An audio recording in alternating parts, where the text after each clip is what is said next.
अस्सलाम वालेकुम स्टूडेंट। आज जो हमारा टॉपिक है,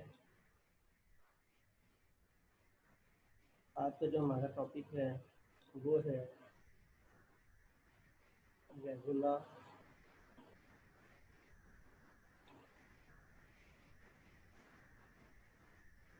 रेगुलर फारसी। आज का जो टॉपिक है वो है रेगुलर फारसी। ठीक है, रेगुलर फारसी मेथड या हम इसको फाल्स पोजीशन मेथड भी कहते हैं। This is also called false position method. इसका जो फार्मूला है तो फार्मूला वही होगा जो हमने सेकेंड फार्मूले में जो हमने पढ़ा। सेकेंड फार्मूला क्या था? देखिए हमारे पास तीन चीज़ें, तीन पॉइंट्स अगर हो फर्स्ट करें, जिसका अगर ये एक्स नॉट है, ये एक्स वन है, एक एक्स टू है, तो एक्स टू जब हम निकालते तो पिछले दो पॉइंट्स का क्या करते हैं, हम रेफरेंस लेते हैं। ठीक है, एक्स टू जब हम यूज़ करते हैं बाई सेक्शन में, देखें हमने x not plus x one by two किया था, पिछले वाले कोई ना कोई पॉइंट लेते हैं, न्यूटन का ऑप्शन लगाया था तो फिर हमने एक्स टू की बजाय एक्स वन से स्टार्ट किया था और इसके अंदर हमने एक्स नॉट को यूज़ किया था। और ये पॉइंट हुई नहीं कि हमने एक्स नॉट एक्स वन ही ले लें। अगर हम फर्स्ट के यहाँ पे एक्स नॉट लेते हैं तो उससे पीछे पॉइंट क्या होगा, एक्स माइनस वन होगा, अगला क्या होगा, एक्स वन होगा। एक पॉइंट आगे होता है, एक पॉइंट पीछे होता है। तो सेकंड फार्मूला आपको पता ही है कि सेकंड फार्मूला क्या था, x of n plus one is equal to x of n minus one f of x n minus x n f of x n minus one divided by f of x n minus f of x n minus. ये हमारे पास formula है। ठीक है, अच्छा ये जो ही नहीं कि आप यही फार्मूला लिखें, आप इसको इस तरह लिख सकते हैं कि ये टर्म पहले लिख दें तो फिर ये वाली टर्म पहले हो जाएगी। जैसे x n f of x n minus one minus x of n minus one f of x n divided by, अब ये तक यहाँ से एक्स को निकाल दें तो बाकी जो चीज़ बचेगी वो नीचे। तो जो तरतीब यहाँ पे है वही तरतीब यहाँ पे होती है। तीन पॉइंट्स होते हैं, एक एक्स एन होता है, एक एक्स एन माइनस वन होता है, एक एक्स एन प्लस वन। इसके हम वैल्यू निकालते हैं तो इन दोनों को यूज़ करते हैं। तो इस पर जो फंक्शन की वैल्यू होगी वो क्या होगी, f of x n, function की वैल्यू होगी x of n minus one, function की वैल्यू। तो हम इसका फार्मूला ये बना लेते हैं, इसको इससे मल्टीप्लाई कर देते हैं, माइनस करके इसको इसको मल्टीप्लाई कर देते हैं, जब मल्टीप्लिकेशन कर देते हैं फिर एक्स को छोड़ के बाकी जो फंक्शन की वैल्यू होती है वो नीचे माइनस कर देते हैं।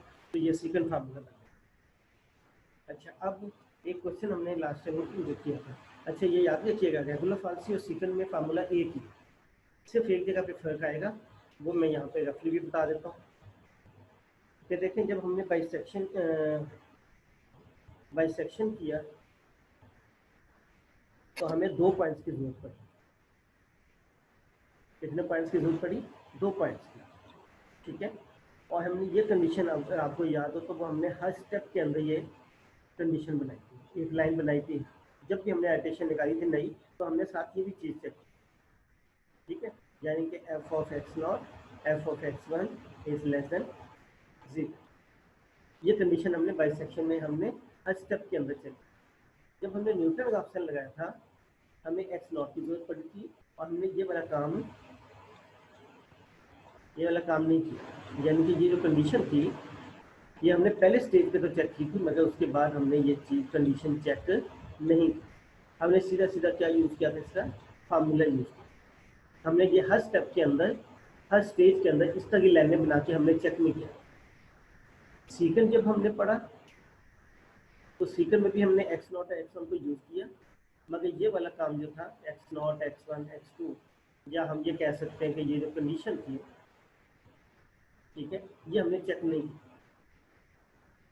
जो रेगुलर फाल्सी है, जिसको हम फाल्स पोजीशन भी कहते हैं, इसमें हम क्या करेंगे, फार्मूला भी यूज़ करेंगे ये वाला, और साथ ये वाली कंडीशन भी हम यूज़ करेंगे हर स्टेप पे। ये वाली जो कंडीशन है, कन्वर्जेंस कंडीशन जो है, हम इसको भी यूज़ करेंगे।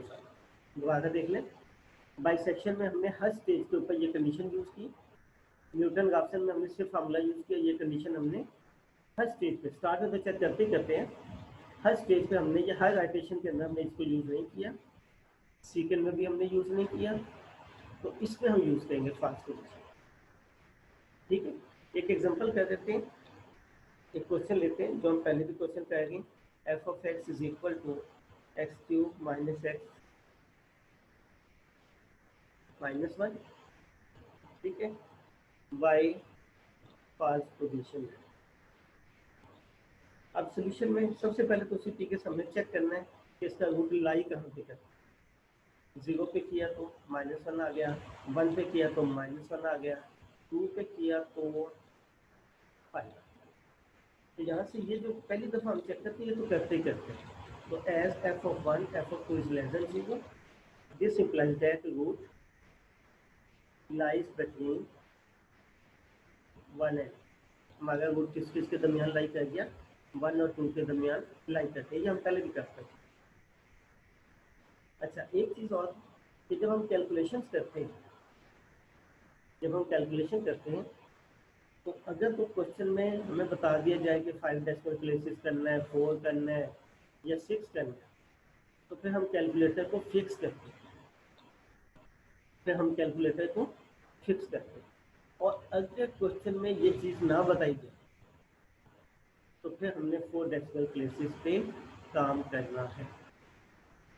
अगर क्वेश्चन में बता दिया जाए कि कितने डेसिमल प्लेसेस पे काम करना है, तो आपने कैलकुलेटर को उतने पे फिक्स करना है। अगर ना बताया जाए तो हमने 4 डेसिमल प्लेसेस पे लास्ट में करना है, इससे नीचे नहीं। ठीक हो गया। और दूसरी बात ये इसमें याद रखिएगा कि कैलकुलेटर, अगर क्वेश्चन में बता दिया जाता है कि कितने डेसिमल प्लेसेस पे काम करना है, तो कैलकुलेटर को उसके मुताबिक सेट करना है। अगर ना बताया जाए तो फिर आपने कम से कम 4 डेसिमल प्लेसेस पे काम करना है। दूसरी बात कि न्यूमेरिकल एनालिसिस में हम कैलकुलेटर को हमेशा रेडियन मोड पे रखें। ये स्टार्ट में मैं बता चुका हूँ। कैलकुलेटर की जो स्क्रीन होती है उसके ऊपर यहाँ पे छोटा सा आर लिखा होना चाहिए, नहीं तो कैलकुलेशन में फर्क आएगा। अच्छा, अब यहाँ पे आपको क्वेश्चन की तरफ आपको पता लग गया रूट किस किस के दरमियान लाई करते हैं, इसके दरमियान फार्मूला क्या है हमारा, x of n plus 1 is equal to x of n minus 1 f of x n f of x n minus 1 divided by f of x n f of x n minus. ये हमारे पास इसका formula है।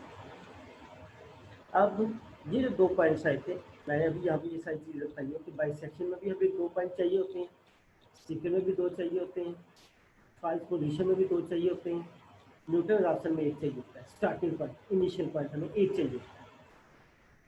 तो सीकेंड का formula एक ही है, तो इसमें 2 पॉइंट चाहिए। तो हम ए को क्या ले लेते हैं, एक्स नॉट ले लेते हैं 1 को, x1 ले लेते हैं हम 2। ठीक है, अब जब पहली आइटरेशन हम करेंगे, फर्स्ट आइटरेशन, अब जाएगा तो x1 तक तो निकल चुके हैं, अगला क्या आएगा, x2 आएगा। तो यहाँ पे n को क्या लेंगे, 1। जब 1 लेते हैं तो ये x2 हो जाएगा, तो ये x0 हो जाएगा। f of x1 minus x1 f of x0 divided by f of x1 minus f of x। इसके अंदर पुट किया n को हमने 1 किया। अब x0 की भी वैल्यू पता है हमको, x1 की भी पता है, ये अब हम इसके अंदर पुट करते हैं। तो हमारे पास जो वैल्यूज बनेंगी वो ऐसे बन जाएंगी कि x2 is equal to, values put कर देते हैं। तो फार्मूला था हमारा x0 f of 1 x1 minus x1, values put है, एक 1 और एक 2 है, तो 1 के ऊपर फंक्शन की वैल्यू 2 पे, माइनस 2 फंक्शन की value 1 divided by f of 2 minus f of 1। तो x2 आपका यहाँ पे वैल्यूज, ये तो 1 आ गया, एफ ऑफ 2 हमने निकाला, यहाँ पे जब हमने स्टार्ट नहीं किया था तो ये 2 है, तो ये एफ ऑफ 2 है, ये x0 है, तो ये एफ ऑफ x0।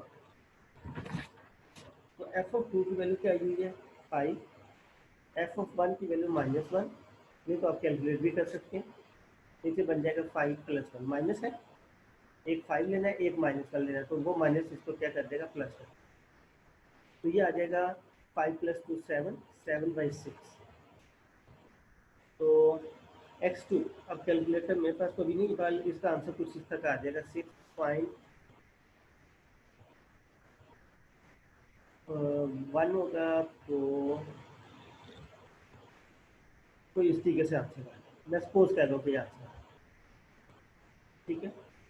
अच्छा, अब हम क्या करेंगे, इसके ऊपर फंक्शन की वैल्यू को निकालें। और फंक्शन तो आपको स्टार्ट में पता ही है, अगर आप लोगों ने कुछ काम किए पिछले क्वेश्चन किए तो आपको आइडिया होगा कि फंक्शन कौन सा होगा। ये हमारा फंक्शन है स्टार्ट, मान लिया। जब इसमें आप ये वाली वैल्यू पुट करेंगे तो आपको कोई ना कोई तो आंसर आएगा। प्लस में भी आ सकता है, माइनस में भी। मैं फिलहाल इसका सपोज कर रहा हूँ कि वो ये आता है, और मैंने वैल्यू कौन सी ली है, पॉजिटिव। आई रिपीट, x2 निकलेगा। ये मैं कैलकुलेटेड नहीं है वैल्यू, आप खुद भी निकाल सकते हैं। इसको हम इस फंक्शन में पुट करेंगे, जो हमने बाइसेक्शन में किया था, सेम वही काम। फंक्शन की वैल्यू देखेंगे पॉजिटिव आती है कि नेगेटिव आती है। अब साथ ही हम ये भी बनाएंगे, जिसका बाइसेक्शन में बनाते थे वो काम यहाँ पे भी करेंगे। x0 था जो हमारा 1 था, x1 क्या था, 2 था। ये हमारा क्या निकला, x2 1.1603। x0 पे वैल्यू क्या थी, -1। x1 पे मतलब माइनस थी। x1 पे वैल्यू क्या थी, पॉजिटिव। x2 पे वैल्यू क्या निकली है, ये वाली, पॉजिटिव। अब आपका रूट किस किस के दरमियान लाई की गया है, x0 और x2 के दरमियान।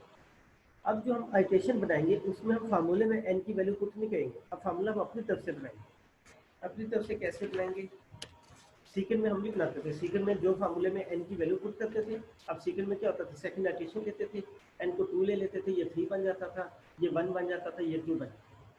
इसके अंदर ऐसा नहीं करते, इसके अंदर हम फार्मूला खुद बनाएंगे।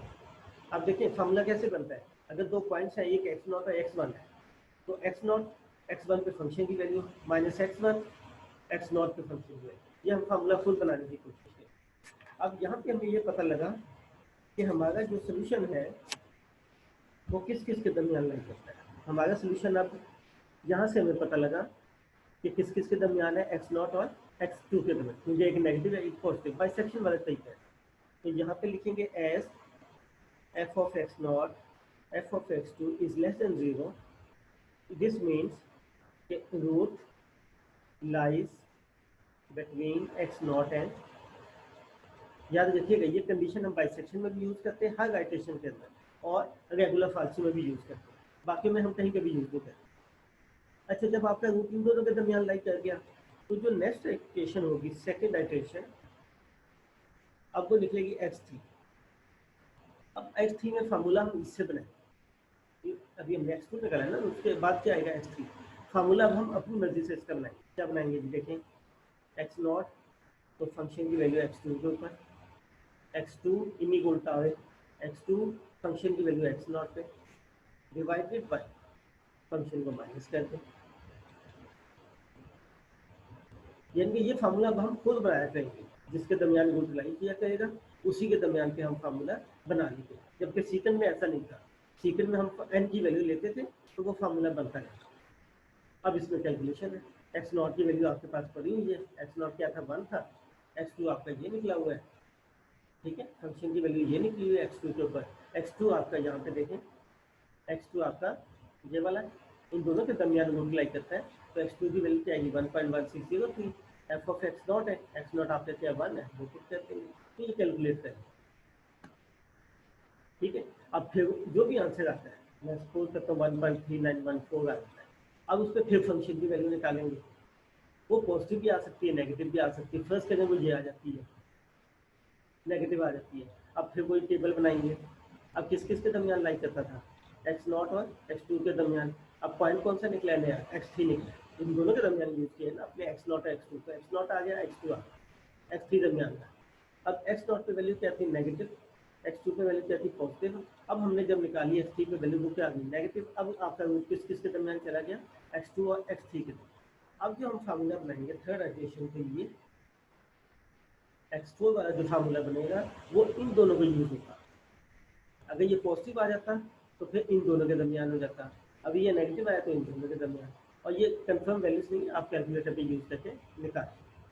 तो यहाँ पे अब x4 जब निकलेगा तो फार्मूला इन पे बनाना है x2 x3 पे। तो एक x2 ले ले, फंक्शन की वैल्यू x3 पे minus x3 f of x2 divided by f of x3 minus f of, बाकी प्रोसीजर आपका सेम वही है। बस इसमें ये याद रखना है सीकर में हम एन की वैल्यूज लेते हैं तो एडिशन बनती है, फॉल्स पोजीशन में हम साथ साथ ये टेबल भी बनाते हैं, इस कंडीशन को भी हम साथ साथ चेक करते हैं। ठीक है, बाकी उसी तरीके से इसको एंड करना है। तो आप इस पर कुछ क्वेश्चन मजीद करें, कोई प्रॉब्लम हो तो डिस्कस